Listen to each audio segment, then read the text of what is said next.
All right. Good evening, everyone. Good evening, Dr. Ferooze, Dr. Abubakar. Thank you so much for joining us tonight. Thank you. Thank you very much. Thank you.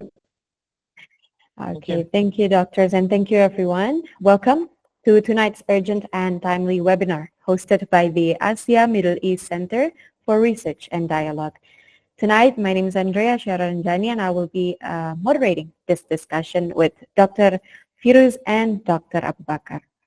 Tonight's topic is the EU, Gaza, and the crisis of credibility, unpacking the hidden report on Israeli war crimes. Now we are here to discuss the contents and implications of the leaked internal EU report prepared by its diplomatic mission in Palestine, which documents Israel's alleged violations of international humanitarian law in Gaza, including indiscriminate attacks on civilians, obstruction of humanitarian aid, destruction of essential infrastructure, and possible war crimes. Now, this report was kept confidential and raising critical questions. Why the silence? Why does it say about the EU's commitment to international law? And what does this mean for the rules-based order, particularly from the perspective of the Global South? Now, to unpack these questions, we are honored to be joined by our two distinguished scholars and senior fellows of AMEC. And let me introduce them to you. First, we have Dr. Ferooze Ali Ahmad, a lecturer at the Faculty of Law and International Relations, Universiti Sultan Zainal Abidin, an expert in international relations, geopolitics, diplomacy, and conflict studies. And ladies and gentlemen, Dr. Ferooze brings insights into how power operates in international forums and how global diplomacy shapes and fails crisis responses. And our second speaker, we also have Dr. Abubakar Usman Abubakar here. He is a senior lecturer at the Department of International and Strategic Studies, University of Malaya. Now, Dr. Abubakar holds a PhD in international relations, specifically globalization and development, and his work focuses on the politics of global governance, power asymmetries, and the structural inequalities faced by the Global South in international diplomacy. Well, welcome to you both, Dr. Ferooze, Dr. Abubakar. Thank you very much, Andrea. Okay. Thank you. Doctors, we'll begin with probably a brief reflection from each of our speakers before moving into a moderated discussion. Now, Dr. Ferooze, maybe we can start with you. Do you mind sharing your initial thoughts on the report and its implications? Maybe we can start with you. Bismillahirrahmanirrahim. Assalamualaikum warahmatullahi wabarakatuh to all friends and colleagues that is over here in our online room to look into the latest report on EU. Let me underscore a few points. The report that came out that was leaked on 20th of June is a diplomatic report, which is meant to be classified and it's not meant to be leaked. So therefore, that is the reason why it is being kept so. But what interests me the most is the fact that the wordings and the framework that's been used in the latest leak. If we look to other similar reports, especially back in 2008 to 2013 and 2022 to 2023. So these are the reports prior to what we had on 20th of June. The wordings were less intense, not much framed in a very legalistic tone. Okay, for instance, between 2008 to 2013, the head of EU mission reports only about the illegal settlements in West Bank, okay, home demolition. They frame the whole issue as a diplomatic concern. Reports in 2022 to 2023, the same. It is centered on illegal settlements, humanitarian impacts, for the Palestinians that got affected by the expansion of these illegal settlements. Now, the latest report on 20th of June explicitly mentioned the breach of Article 2, something that they have not done prior in all of their reports. And the languages that is being used is very legal treaty level assessment. So they are something that they have not done before. So they bring in the Article 2 of EU Association, and they use all the reports on humanitarian abuses as a way of judging whether Israel actually complies with what that has been stipulated with the Article 2, something which has not been done prior. So we can see an incremental impact in this sense on the 20th of June 2025. It is, to put it simply, it is getting serious. Okay? But let me try to emphasize again, we are in the business of words here now. We have not seen actual action. The only actual action will happen on this 15th of July. Okay? So what we have now is an internal report by EU bureaucrats. Decisions on whatever reports that has been made will only be made on this 15th of July. Okay? So there is a distinction here that we need to look. So the real litmus test will be on the 15th of July.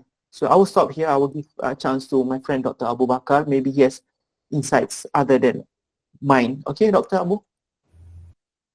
Okay, thank you, Dr. Ferooze. Yeah, maybe we can then continue with Dr. Abubakar. Maybe you can share your initial thoughts, Dr. Abubakar. First of all, assalamu alaikum wa rahmatullah to everyone, to colleagues, friends, and other people in attendance. And thank you to Andrea for the kind introduction. So to begin with, I think it is very important, first of all, to begin by contextualizing this particular report or leaked report, since it is not something that has already been made public. And for us to do that, we need to go back to the relationship or the beginning of the relationship of these two entities, Israel and the European Union, or more to say, or better to say, the beginning of the formalization of the relationship, which started in 2000. In 2000, the two entities, they signed an agreement which is known as EU-Israel Agreement. And that agreement is what this particular report is referring to. So that Article 2 that now they are quoting and framing the current report or what has been going on there as a violation of human rights or as the violation of Article 2, so it's referring to that particular report. So I think this is very important to establish. I'm very glad that Dr. Ferooze has already added some, information on the subsequent report that were carried out by the European Union. But as I said, we need to go back to this particular time when this agreement was formalized, and it is a comprehensive agreement between the two entities. An agreement that actually touches on virtually every dimension or every form of relationship, from economy to diplomacy to custom to trade to many other type of relationship. So that is number one. Number two, we also need to put this in the context of the lack or homogeneity or heterogeneity within the European Union. European Union is not a homogeneous entity. What I'm trying to say here is that we need to understand why in the first place this particular report hasn't been made public is because within European Union, there are so many different voices, and expect also a fight back as the issue continued to unfold. Remember, after ICC issued a warrant against Netanyahu, Orban of Hungary actually welcomed with open hand, Netanyahu, which was, of course, a violation to the stance of the European Union even at the time. So this type of regimes within the European Union, which are known as illiberal, or some analysts, they call them illiberal democracies, will fight back. And remember, they have stronger ties with the Israeli regime more than the rest of the European countries. We have seen, of course, the other European giants like France and others, how they have been becoming much more vocal, more critical against what Israel has been doing there. But these nations, these illiberal democracies, will fight back, and they will try as much as they can, of course, to make sure that they undermine this report and they don't allow it actually to take full effect. Final point on this is, looking into the report, I think the most striking aspect of it is the conclusion. Dr. Ferooze talked about the framing of the report, how it has been framed and all that. But for me, what we need to look at is the conclusion itself. Perhaps the best way to put it is a conclusion without conclusion. So make a conclusion there that, okay, there would be a possibility or likelihood of Israel violating human rights and what have not. So after all the report, all that has been reported about Israel violation of human rights, that would be, is that actually a befitting conclusion? I doubt that. Thank you. Okay, thank you, Dr. Abubakar. And thank you, Dr. Ferooze, for previously stating your initial thoughts on the report and its implications. Now, I think we can just move forward then to our panel discussions session. Maybe I would like to address this question for both Dr. Ferooze and Dr. Abubakar to start the discussion. What are actually the most significant findings of this internal EU report, and what does its confidential status tells us about the EU's political stance on Gaza and international accountability? Maybe we still need a little bit overview on this one. Maybe we can start with Dr. Abubakar, and then we can start with Dr. Ferooze. Okay. Thank you very much for that question. So what I would say about the significant aspect of it, I think it is very important, first of all, to look at what the report has done. And before that, we need to establish also what are the bases of this report. It is a report that is based on the report of other organizations, by the way. So the EAS is not, EAS, by the way, stand for European External Action Service, is the wing of the European Union responsible for producing this particular report. The report is not based on its own independent investigation. It is a report based on the data and report made by other credible international bodies, including the International Human Rights Commission and other wings of the United Nations human rights bodies.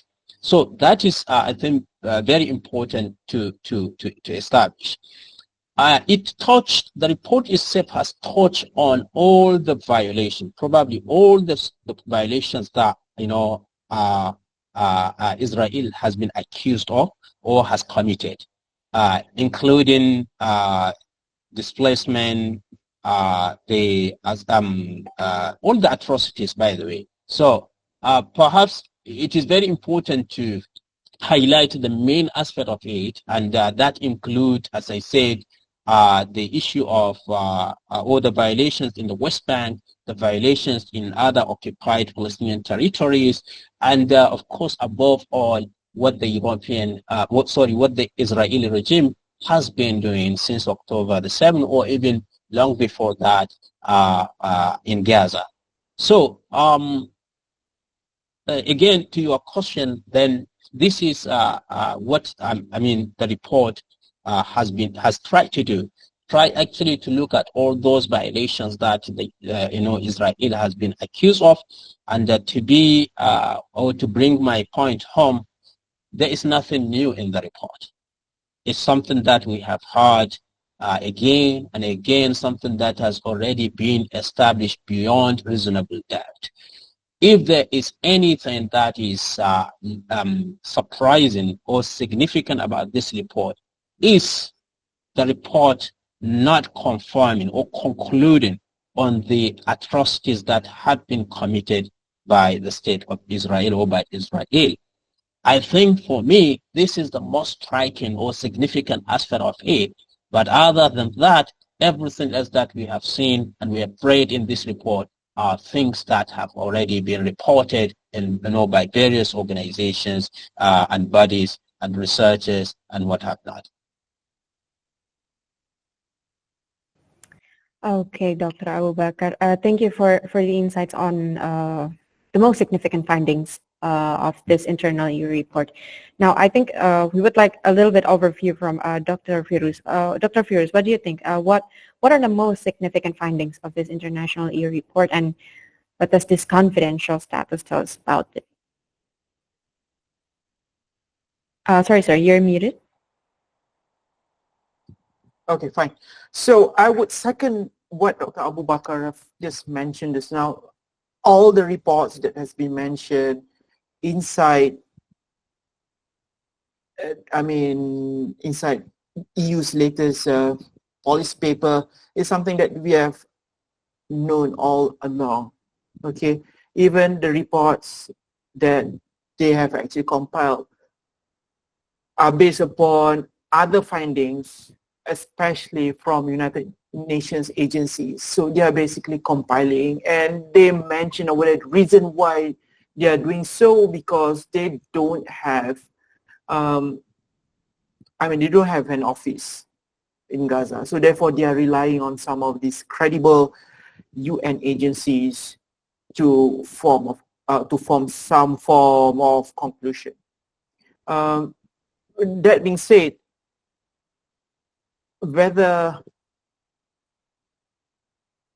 this report will be significant or not will be determined this 15th of July. In 4 days time to come. But if you really ask my personal view on all this, I think at this juncture, we should not expect too much on what is going to be decided on the 15th of July. Let me underscore that yesterday, there was an agreement between EU and Israel for Israel to allow goods and aid into Gaza. Okay, so what we see here is Israel discovered the reports from EU to be really damaging. Okay, so in anticipation for the final decision that will be made on the 15th, they circumnavigate and they agree with some form of arrangement with EU. Something like, hey, you know what, we understand your concern, okay, and we understand that you're going to make a decision on 15th of July. Before you get anything really, get into any robust decision, let us try to mitigate that. Let us discuss behind the back door, and maybe we can give a little humanitarian assistance to Gaza with the hope that any decision that will be made on the 15th of July will be a watered down decision. Okay, so that if you ask my point of view, the effect, the significance or the effectiveness of what to come. Okay, so and there's no decision yet at this point. The reports is an internal one. All right. Okay, thank you, Dr. Ferooze. Now, I think for the second question, I would like to first go to Dr. Abubakar, if that's okay. On our current situation, I think we would like to know how does the EU's silence, despite the credible documentation of war crimes, actually affect its legitimacy as a global advocate for human rights? Is this an example of selective enforcement of international law, or what would be your overview on this? Thank you, Andrea, for another very good question. So the question is about the legitimacy of the European. How does this report affect the legitimacy of the European Union? Perhaps I should start by rephrasing that. Does the European Union has any left legitimacy in it? I think that will be the best question to ask, because over the years, the European Union has been found found wanting really in many instances such as this. And don't forget that the issue of Gaza, the Palestinian issue, is not something that started, as of course the Western media has been trying very hard to frame it. It's not something that started in October the 7th. It's something that has taken the best part of the previous century. And of course, now we are already a quarter into the current century, and nothing has changed. Whether this is going to, or whether it affects the credibility of the European Union, for me, the best way to go with that question is that it does affect it. It does affect not only the credibility of the European Union, the credibility of the Western civilization. Many analysts have already gone as far as predicting this as the end of the European, or as the end of the Western civilization, because if previously there have always been a way, or they have always manipulated circumstances, situations of this type of human rights abuse and what have not, this has really bring every fact has made every fact so glaringly clear for all to see. And what is probably more bothering to the European Union is the rise of new voices now within the European Union, something that actually wasn't the case previously. Now, if there is anything that we have learned from the event that have unfolded after the October the 7th, is how, of course, these now new voices within different part of the European continent have been becoming louder and louder. And of course, this is, if anything, the rest of the world may not read it, or how loud the rest of the world is about these issues may not really affect the European Union. But voices within the European Union is what definitely will affect the European Union, and that is what they are very much scared of. Just a final point on this is just to give you a little context of the European Union politics itself, something that has been going on, and of course perhaps some of us may not be really so familiar with, is that the European Union has been an entity at war with itself. Remember all the issues that have been now gaining traction within the European Union, the issue of Euroscepticism, and how that, of course, culminated into Brexit, and more voices within the European member state have been becoming, or have been seeking similar outcome, actually, like the Brexit. So it is an organization, or a union, that has been at war with itself. And as I said, if anything, the main implication here is for the European Union to implode within, not really to explode from the outside. Okay, Dr. Abubakar. So Yeah, if we may conclude from what you just said, it does affect the credibility of the European Union or the Western civilization. Now, I think I will now go to Dr. Ferooze. From a foreign policy perspective, I think we would like to know what actually prevents the EU from acting from its own findings. Are there strategic interests, alliances, economic ties, or pressure from the US that finally affect or shape this muted response? Oh, that is a very hard question to answer, but let me try to break up the different information into digestible insights. First of all, we must understand that within European Union itself, it is like Dr. Abubakar mentioned, it's not homogeneous. There are countries with different political inclination and also support. Soon after the leaked EU report, 17 out of 27 EU members push for the review of Article 2, okay? 17 out of 27. But this comprises of EU member states that are not prominent, like Ireland and a few things. I couldn't remember on the top of my head, but these are some of the countries which are not the heavyweights, okay? Problem is the main heavyweights, such as Germany, they're still reluctant, okay, to really push into a more robust action on Israel. So the first problem is factionalism within EU itself. The second aspect is from a broader geostrategic thinking.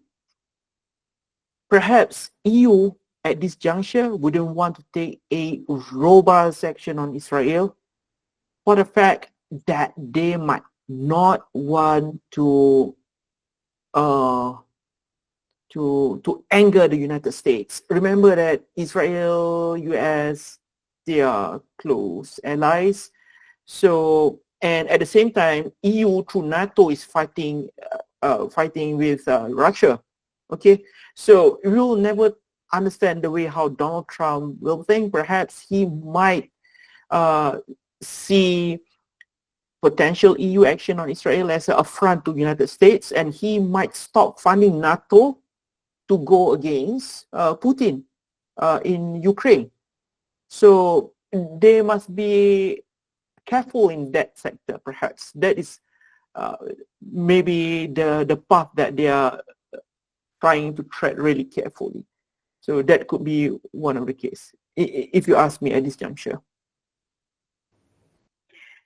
Okay, Doctor. Now, based on that, it was now based on your perspective. Now, I would like to ask Dr. Abubakar and Dr. Ferooze for next.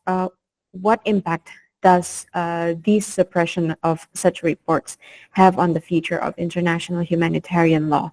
And what message does this send to authoritarian states or occupying powers globally? Maybe we can start with Dr. Ferooze and then, okay. Maybe Dr. Ferooze, and then we go to Dr. Abubakar.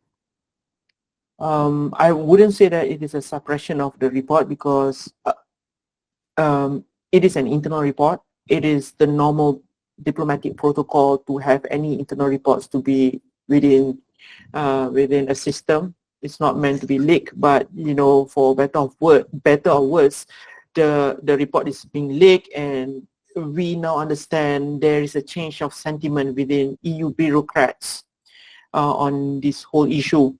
Now,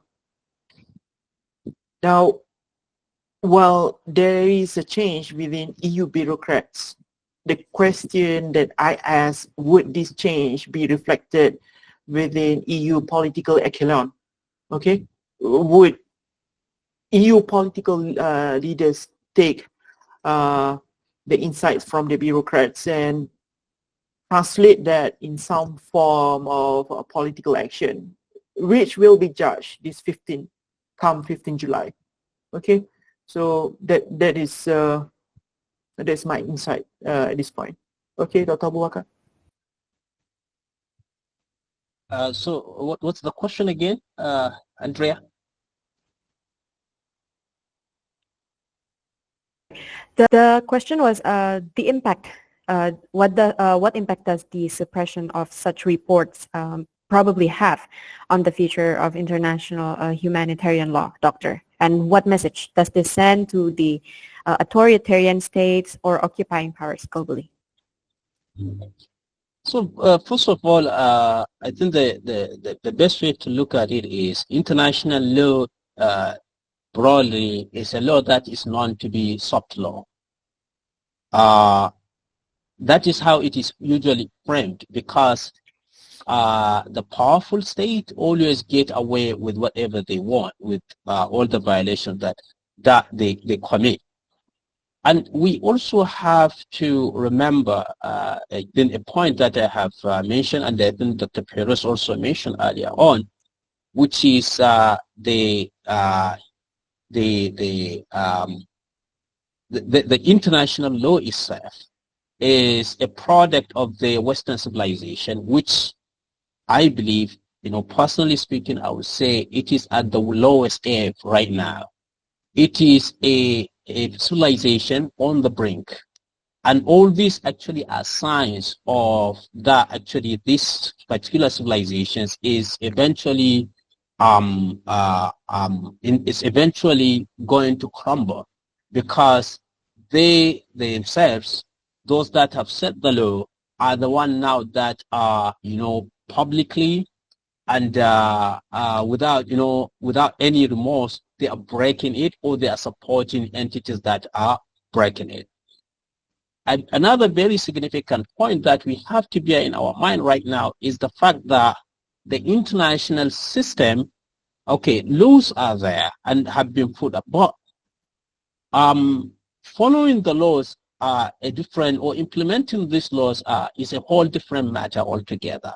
And the international system, if we're talking about system now, not the law, the international system is a system that is based on interest, not based on values, not based on justice or what have not. That, of course, ideally, that is what everybody wants to see, a system that is based on justice, but that is not what it is. And if you mistake the system to be based on justice, then, of course, you will be having a lot of surprises. So it is a system based on interest.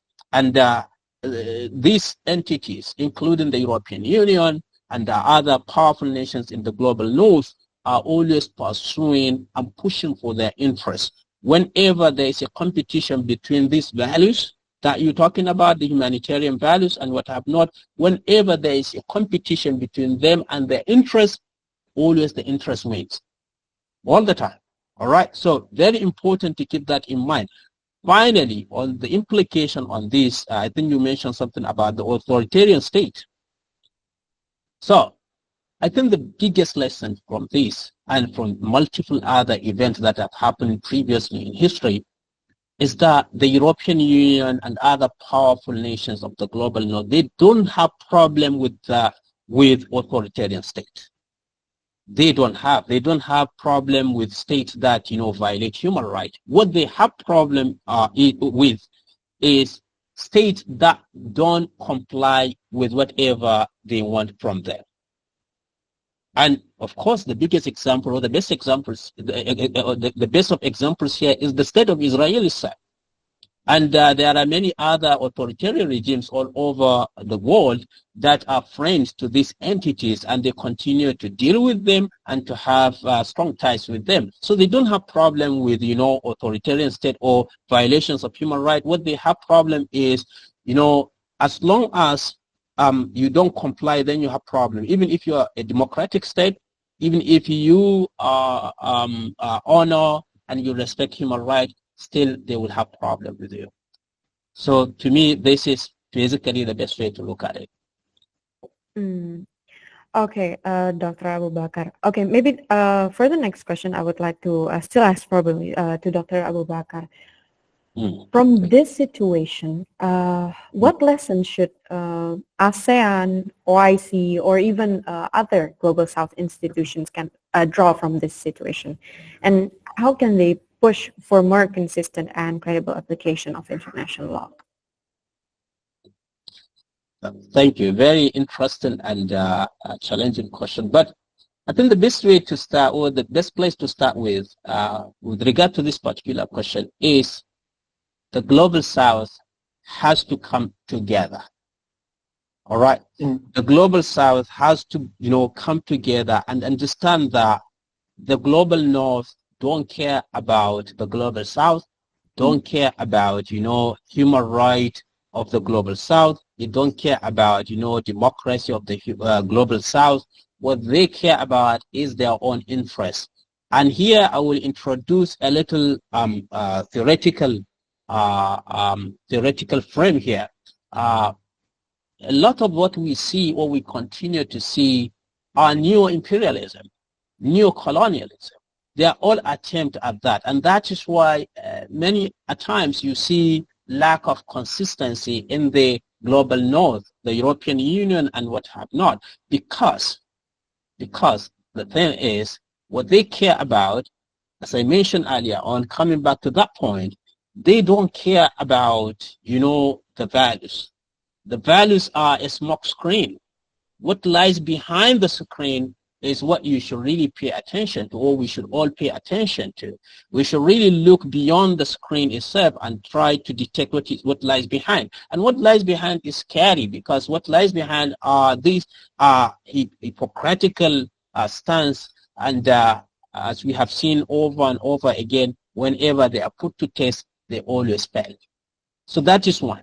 The second one is, or the second point here is for the Global South also to understand that, okay, if really they want a change, especially in the global regime and global governance, then they have to use their numbers and push and seriously push for these changes on the platforms like, the United Nations and other platforms, particularly the United Nations. So they need to come together, because you cannot have, just a few countries, 5, for example, permanent members of 5 members of the Security Council controlling and ruling over the rest of the world. So that actually shouldn't be the case. So if really the Global South is serious and they are taking lesson from what they have been getting from all this event, is for them really to understand that either they push for reform, or otherwise to actually call for a change of a global or of institutions altogether. Okay, Dr. Abubakar, thank you very much for the insights on that one. Now, I would like to ask to Dr. Ferooze, maybe, yeah? Given the perceived double standards in the international system, especially in how the Western countries respond differently to the Ukraine conflict versus the Palestine issue, how should countries in Asia and the Middle East respond diplomatically to such inconsistency in other global contexts? Okay, I see a double standard. Yes, it is accepted. But it is more than that. It is racism at a global level. And it is based on skin color. Let me try to be crude here. Okay, we see that in Ukraine, a lot of attention has been put because basically the Ukrainians share the same skin color as the West. And when it comes to the issue of Palestinians, they are slightly brown, olive skin and stuff, different treatment. So this is, apart from double standard, there is a very sophisticated form of racism that is being enmeshed in a very structural system. That is the thing. Okay, as Dr. Abubakar pointed out, this is a form of colonialism. Colonialism starts when a group of people, having certain sense of superiority complex in their mindset, in their psyche, and they go forward and they colonize those they think deemed to be lesser than them. And what is happening right now, it is the manifestation of the same kind of ideology that is being permeated throughout the decade. Okay, so that is one point I will talk about. Now, moving on, how should countries in Asia and Middle East respond diplomatically? My thoughts are in parallel with Dr. Abubakar. There is a need to search for an alternative for our global order. The outcome that we are seeing right now is, or are the outcome based upon our previous trajectory that is being directed entirely to United States and its allies. Okay, we put too much of our faith economically, politically, in terms of purchasing our military softwares and hardwares from the West. So when there's too much emphasis on that sector of the world, I mean, it sends a message to them that they are needed, okay, and they are important, they are key. Therefore, these people need us. Whatever situation that we get into, they will still need us to help them or whatever it is. This is where an alternative is needed to show to them that they are not really as important as they think they are. We have BRICS. We have China right now. I understand China has its own baggage in terms of its humanitarian abuses with the Uyghurs and etc. But we need alternatives here. We need to look ways how we can reduce our dependence on the global north and change our direction to the rest who is relatively up and coming. So BRICS will be one example, China, Russia. So by having this form of alternative, we can balance out the sense of superiority complex that the West has on itself. Okay, Dr. Ferooze, thank you very much. You did mention something about racism, and I do think that there is indeed something complex when we see how the depth of racism took part on this matter and has been rooted or implemented since ever. Now, doctors, this might be the last question before we open the Q&A floor for the audience. Well, given the inaction by powerful blocs like the EU, what alternative platforms or coalitions could the Global South strengthen to ensure that violations like those in Gaza are not ignored or erased? Maybe we can start with Dr. Abubakar now. Okay, so just to make sure that I get your question correctly, what alternative platforms that can be used to make sure that the experience of Gaza is not forgotten and something has been done about it, right? So first of all, we have to begin by understanding or separating effort at different levels. We also, so first at the individual level, what we are doing, things like these are very important because they are ingraining this in the memory, and is a form of documentation. And we will continue, people should continue, individuals should continue, individuals, groups, and organizations should continue to document this, regardless of all the harassments of that you get from some quarters. But one thing that must be done or must continue to take place is documentation of this type of atrocities, because history later, whether now or in the future, will recall that and will bring back this documentation that had been put in place. That is number one. Number two is the Global South, or majority of the Global South, are governed by elites sometimes that are that actually a puppet to the global north. So here again, the citizens of the global south have to also put pressure on the elite. Without that kind of pressure, then the elite will always be controlled by those entities, by the global north, as we have mentioned earlier on. We have seen, for example, some Arab countries, their inability or their inaction towards Gaza, or at least limited action towards Gaza. So all this is because, of course, there is no pressure from their own citizens, from their own nation. So that has to be that has to change for the global south now at the global level be able to do something. So it's something that has to start from the grassroots, and all the way then now it can go into affecting these elites that are governing these different members, the different state of the global south, and then eventually the global south might come together and use, for example, regional organizations that are already in place. For example, we have already seen in the case of African Union expelling the Israeli representative from their organization. That is, I think, something that we have to bring to light and see if other regional organizations also can do the same thing or should replicate this type of gesture.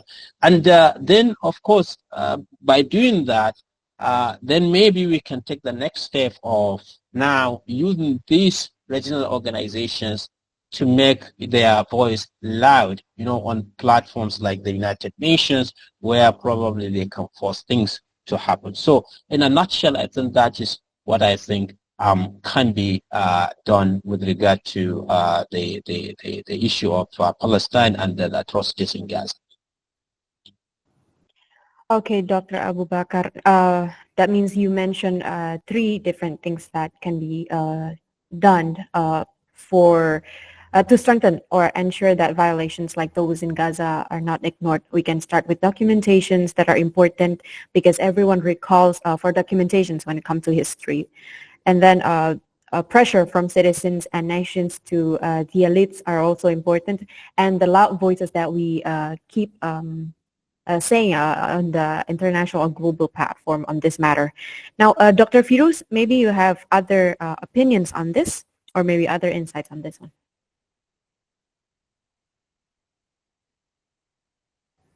Sorry, Doctor, you're muted.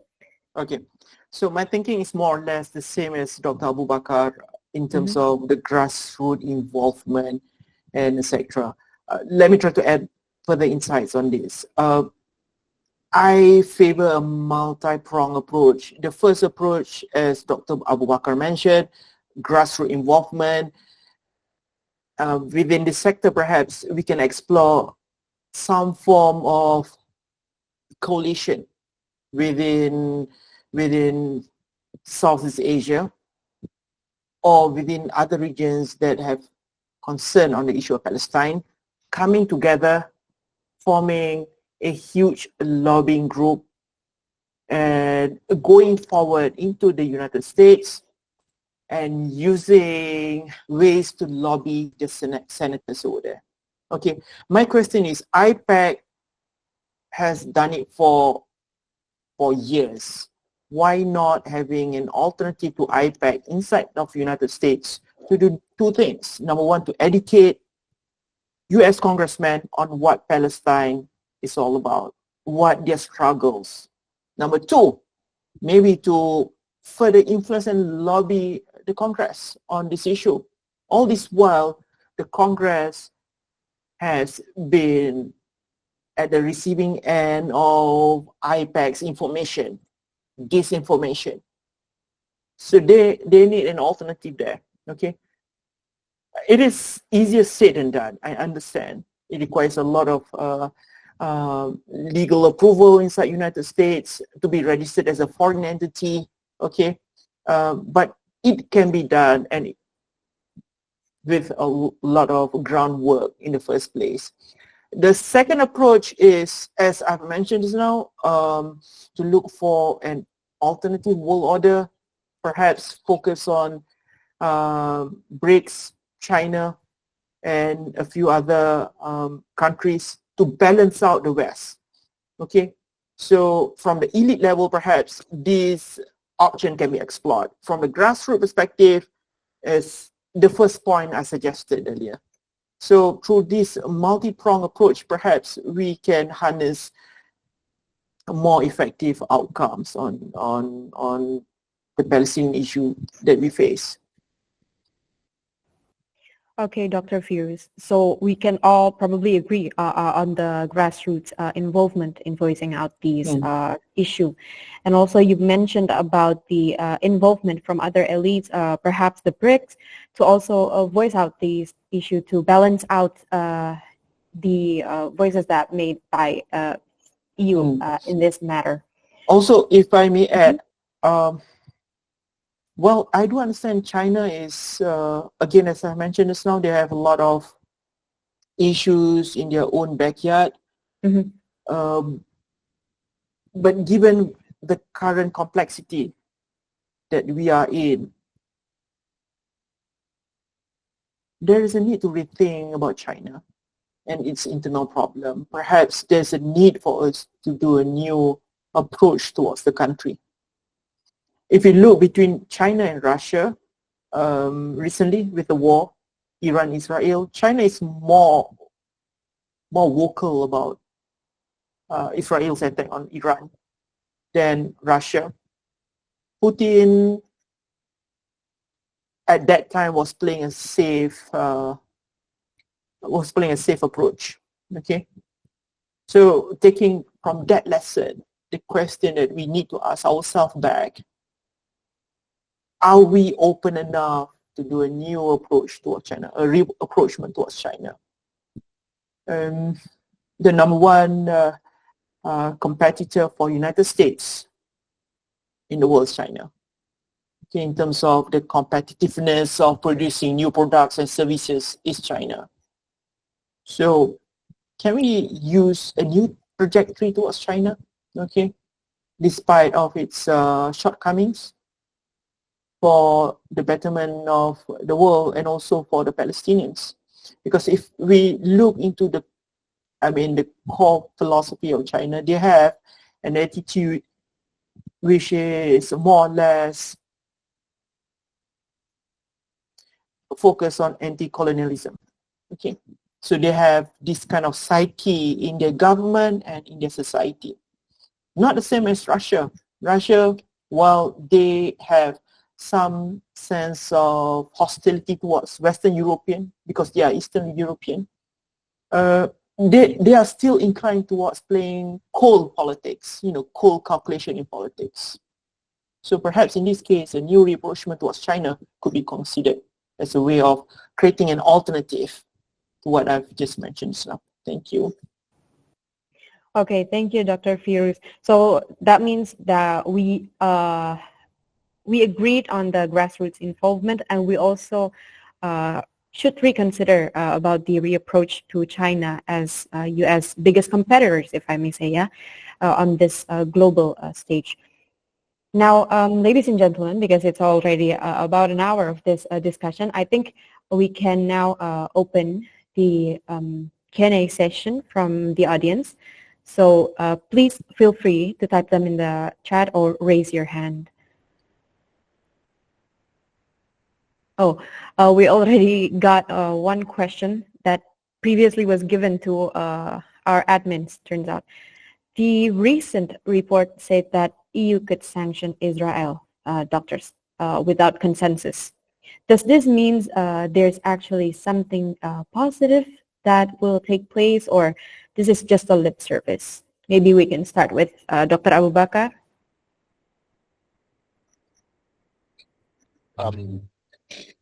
So on this,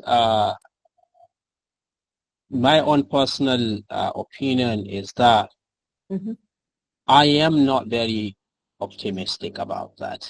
The reason being that this isn't the first time that we have seen competing voices from the European Union. And remember what I have said earlier on, the European Union is not a homogeneous entity. You will have just wait for it. I'm predicting, fight back from some section within the European Union. And even if the larger segment of the European Union might be inclined to do that, they will be frustrated most likely by these other members of the European Union. And we have to understand also the inner functioning, the inner politics of within the European Union itself. Yes, remember, it's not an intergovernmental organization. It is a supranational institution. Yeah. And which means, of course, whatever they're gonna do, it has to go through legal process, which will take time and usually can be very frustrating. And it is not always actually the right one or the right argument that wins in court. So we have to bear that in mind as well. Again, to just bring my point home, I'm not really quite optimistic. It is something. It is a development, especially in the context of the what is going on in Gaza and the Palestine in its entirety. But I don't think it is yet ripe. The time is not yet ripe for what we would like to see to happen. Probably there will still be more time for that. For more events to take place for the European Union really to do something about. And finally, sorry to take more time on this. No but worries, Dr. Ferooze mentioned something that is very important here, which is the relationship between the EU and the United States. We always have to contextualize whatever the European Union is doing. Then we have to think about how their friends, across the Atlantic will perceive it. Are they going to be okay with that? If they're not, then it is very much unlikely that the European Union will do much. Actually, it's a toothless bull, I would call the European Union. That's what they are. It is a giant supranational institution, it's a supranational institution, but their own foreign policy is dictated by the United States. And of course, we all know who controls the politics of the United States. Mm-hmm. Okay, Dr. Abubakar. I think I saw Dr. Ferooze earlier quite agreeing on your point. Maybe Dr. Ferooze, do you have anything to add on this? Which point is that in terms of EU and also United States and EU not wanting to push Israel further for the fact that it might, cause United States to be unhappy. Is that the point? Yeah. Yeah. Okay. So, building further on that, what I mentioned earlier is EU wouldn't want to go beyond United States, I see at this juncture, on Israel. Because currently EU, they are facing to their east Russia in Ukraine. Okay. And EU is supporting NATO for the war in Ukraine, and United States is giving, the huge portion of money inside NATO. So say if United States is not happy with whatever EU will be doing on Israel, Donald Trump, with his unpredictability, might make the decision to cut off the budget inside NATO. And NATO wouldn't have enough money to have or to get into a war of attrition with Russia inside Ukraine. So they could have that concern. They might look from that angle. Okay, that's one part. Now, going back to the previous report, I'm not sure the source of the report, but my understanding is in parallel with Dr. Abubakar. EU is a supranational organization. They have a structure of decision-making process. It starts with an internal reporting that was leaked, okay, on 20th of June, okay. But no decision has been made yet. The final decision will be done on 15th of July. So there is a process. And they have this system called the qualified majority. Qualified majority in the EU means that a voting system which will favor the majority of the majority of countries that represent 65% of European Union population. Okay, so let's say if this 15th of July, 17 countries came out of 10, but these 17 countries do not represent 65% of EU population. A decision on sanctioning Israel will not materialize. Okay, so it's not about the number of countries, but the number of population that countries represent. So Dr. Abubakar mentioned also EU is not homogeneous. There are factions. Okay, I foresee that. Going further to the question, I see that nothing much will come out of it. To be really serious, and the fact that I've also mentioned this now, Israel has actually circumnavigated yesterday by agreeing through the back door with EU, saying that okay, fine, we will open up the borders and give some food to Palestinians, with the hope that this 15th of July will be kind to them. So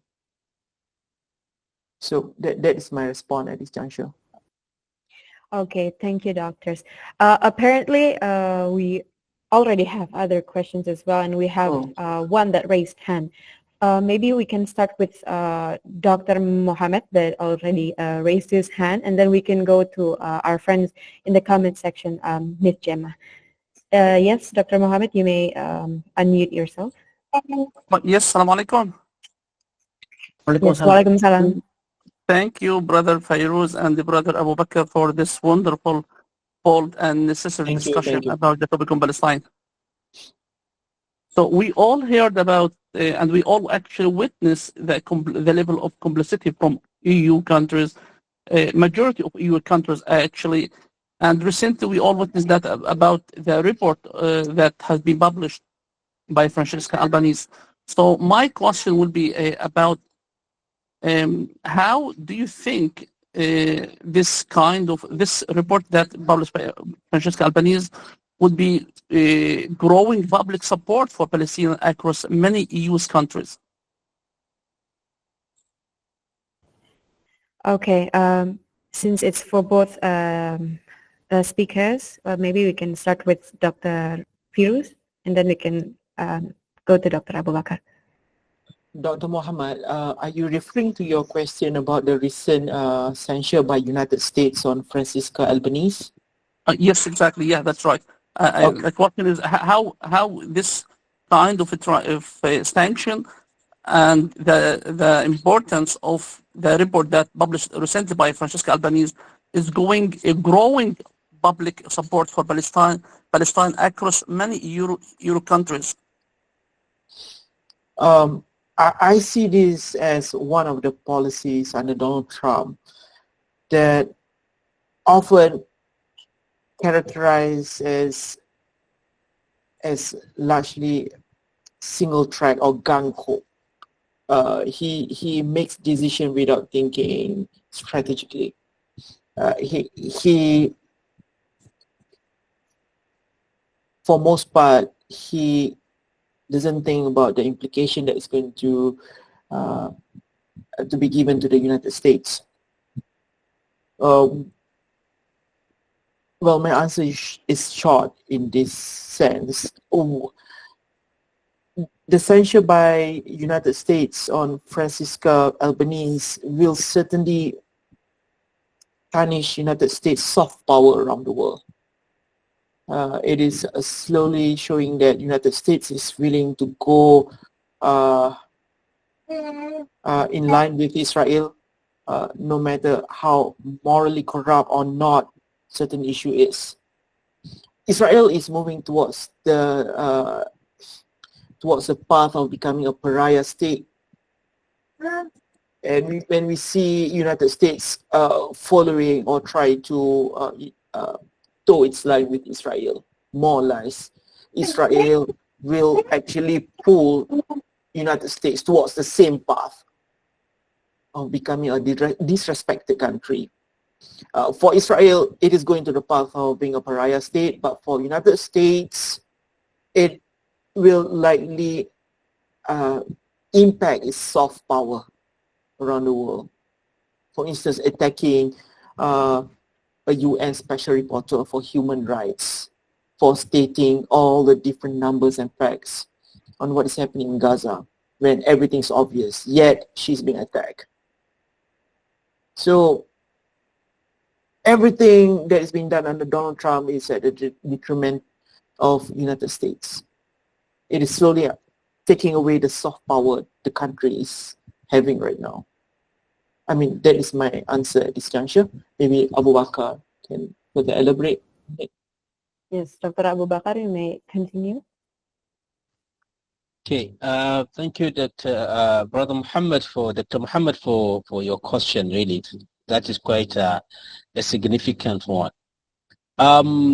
So to tackle this question, I will begin by perhaps saying that if there is one major success of what has been happening since the October 7 or since this current Israeli genocide started, it is the growing publicity, the growing the people, the masses across the European or the Western world have been awakened, and we have seen this the awareness is growing and growing, sometimes of course beyond even what we all expected at the beginning. So this is very important, and I think this pressure somehow is getting to this elite governing the global north. We should also point out recently the BBC's documentary, and how also that has been which also hasn't been released yet officially, and all that now is showing or is indicating that at the end of the time, at the current state that we are, a lot actually of the public of this, of the global north or of the Western world have been really creating or mounting pressure on the elite governing these countries, and perhaps that will get to them at some point. Yes, the Francisca's report is very important and very significant, but to what extent? I think that it is very important also to understand that Donald Trump doesn't really care so much about image. That is not actually his style. His style is bullying. He doesn't care really about, if you look at him and if you remember his first tenure as well, it's not actually a person that, or a leader, the American leader that cares about American soft power, image, and all that. What he cares about is, okay, if he can use the American power, bully everyone around into submission. So on that, I think, to me personally, and many analysts, more established analysts have also pointed to what I'm about to say, that all these are indicative of the fact that American power is at its last straw, because after this, now whoever comes and succeed Donald Trump, how do they really rescue what is ever left of the American image or American leadership? Nobody trusts the American leadership anymore, even within the Western hemisphere. Perhaps they may not come out and say it, but of course they themselves, they are now having doubt about the American ability to lead the Western civilization. So that is my take on that. Okay, thank you, Dr. Abubakar. Now, I saw the previous question that we have actually on the comment section. It's similar to what we already received from Dr. Mohammed just now. Ms. Gemma Mustafa, she was wondering what both of your views are about the recent U.S. sanctions on the UN Special Rapporteur on the occupied Palestinian territories. Again, Ms. Francesca P. Albanese. Now, would you like to add more on how do you think other countries might follow? And do you think this is also adding to the negative view of the world towards the U.S. now, despite the fact that, yeah, the U.S. might probably not really care about their image? Maybe you can start with Dr. Abubakar, and then we can go to Dr. Ferooze this time. Okay. So just to add on top of what I've already mentioned, which you know I've already addressed in the previous in my previous response. Perhaps we're witnessing the end of the regime, the global regime that was established by the United States and its Western allies. I think that is exactly what we are witnessing. It may not be that fast, that quick, actually, for us to, for that all to crumble down. But, it's going to be a slow process, but we are witnessing what we are witnessing. And this is going to be part of the history of how the Western civilization catapulted. Because now, just let's, pause for a second and ask the question. How would, for example, the United States now go around the world, or the European Union, or the rest of the entities across the Western Hemisphere, how do they go around the world and preach democracy again? Who's going to take them serious? How are they going to now go around the world and pointing fingers at other countries about the violation of human rights? Nobody's going to take them serious. Perhaps they can bully, as I mentioned earlier on, they can bully and, coerce, but that is all that they can do at the current moment. The credibility, I believe, is gone.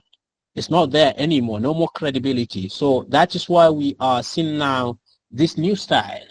And this is just the realization that there is nothing left in the credibility. Then what is left for the Western world, or for the United States at the height of that, to do is just to force everyone into submission, to just become an imperialist power in its own, in its own conduct, much more than it used to show previously. So I believe this is what we are witnessing currently.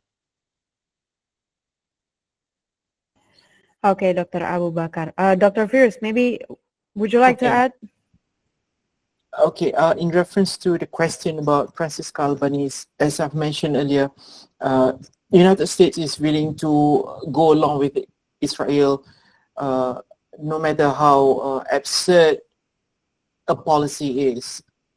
I believe that the censure by United States on Francesca Albanese is being done by Israeli lobbyists and diplomats that got into the US administration and lobbied for that. Okay, so United States, is through censuring Francesca Albanese, is going against international norm that it actually helps to build post World War II. So they build and they destroy. When this thing is out there for people to see, it will create a perception. It will create a perception that United States is not actually going or following the actual global norm it has set. I mentioned earlier the loss of soft power, one aspect of it. The other aspect is we will see the crumble of global order, because other countries will take example from it and they will try to do the same. Okay, So there's no more respect for global order that's been created by United States. Now let me also digress a bit in terms of from a military and also from a military perspective to make sense on the drop of this overall United States image around the world. We see early this year where Donald Trump announced a unilateral ceasefire between the Houthis and United States military in Red Sea because of their inability to control Houthis missiles being fired to Israel. We are talking about a ragtag army, not well funded, but still able to cause a lot of problems in that region, to a point where United States is unable to further control the situation. Many messages that has been sent here. We see a decline in the ability of the United States to control a very small military unit. Now, to compound further is the recent war with Iran and Israel. We don't see much of, winning from the Israeli side. Israeli got really impacted by Iranian missiles. Okay, and the defense system that's being given by the United States inside Israel was unable to intercept all the missiles by Iran. So it shows a decline, further decline on the inability of United States to use its weapons to press down others. Okay, so this send a message in the sense that United States is not, the monopoly of having the most advanced military equipment, software, hardware, the monopoly of United States is declining. So it compounds further the negative image that the whole world will have on United States is one thing. And on the contrary, we are having China. China recently supplied Pakistan with their J-10 jets. And we also read in the news the ability of J-10 jets to shoot down a Western-made Rafale utilized by Indian Air Force. That further compounds that China is slowly taking the monopoly of having a better military equipment, software and hardware from the United States. So overall, this compound the deterioration of United States. The idea of being the strongest country around the world, having the soft power, and etc. It comes from many dimensions. It won't happen overnight, as Dr. Abubakar mentioned, but we are seeing a slow decline of it. And I always like to mention that the fact that the epicenter of all this comes back to Israel. Okay, the way how the United States wants to protect Israel, giving out the best equipment, and at the same time doing all policies in line with the interests of Israel that actually pulls, which actually makes United States at a worse condition than it is before. All right. Thank you very much. Okay, Dr. Ferooze. I think tonight's discussion has been really interesting when we talk about this issue. And turns out we already surpassed more than an hour on this discussion. I just noticed that as well. Yeah, it's okay. Okay, maybe since probably there are nobody try to raise their hands, you have made a very clear point on this matter. However, maybe before we close this session, Dr. Abubakar and Dr. Ferooze, maybe you have some closing words on this matter, which you like to add.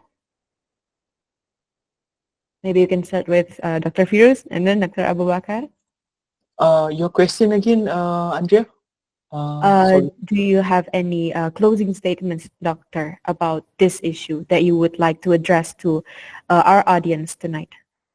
If there's one closing conclusion that I can make here, is there's a need for third world countries to look for an alternative power to balance out the imbalance that we have right now. Okay, our trajectory for the past 100 years has been on the West. Shift that direction towards other superpowers. I keep mentioning the word China over and over again. China is not an angelic country. Okay, they have their own problem in their backyards. They have their own humanitarian abuses. But we are in a situation, in a manner that we don't have options. Okay, Russia, yes. Okay, that could be another alternative. We need to balance out the world that we are living in. Too much focus on one superpower will only cause, them to be, it will cause them to take advantage on us in ways that we couldn't think of. All right, thank you very much. Okay, thank you, Dr. Ferooze. Now, Dr. Abubakar, would you like to add your statement to this? Okay. Thank you. And so, first of all, I will thank everyone, of course, for attending, those that have attended. And I will conclude with one of the points that I've shared earlier on. So in case you are wondering, what is your role in all of this? So my answer to that is what we're doing right now, and of course, more in line with that. I have to insist here that the global world, or the world in general, is based on the global order, the system itself. It's a system and an order that is based on interest. And you can, interpret that in whichever way you want, whether you want to look at it at individual interest. That is when, of course, you have authoritarian leaders and promoting their own interests, or the interest of a nation. The only time when justice can be put ahead or can be placed over interest is if pressure gets to those that are in power and that are in place to do something. If there is no pressure, then they will always choose interest over justice, over values, or good values and what have not. So my point here is that we need to understand that usually the leaders that we always bank our hope on, usually they don't see the world the way we see the world. They are individuals that are driven by their own either political interests or their own, if not at most, by their own national interest, probably at best. So all this, when you look at it, then you can understand why issues of atrocities like this can always be there. And the only way we can change it is by pushing from the grassroots and by making sure that pressures are placed on those people that are in position to do something. So with this, of course, I conclude my own part. Thank you. Okay, thank you, Dr. Abubakar. Thank you for mentioning that we need to consider grassroots as well, grassroots movements and them being vocal on this matter. And also what Dr.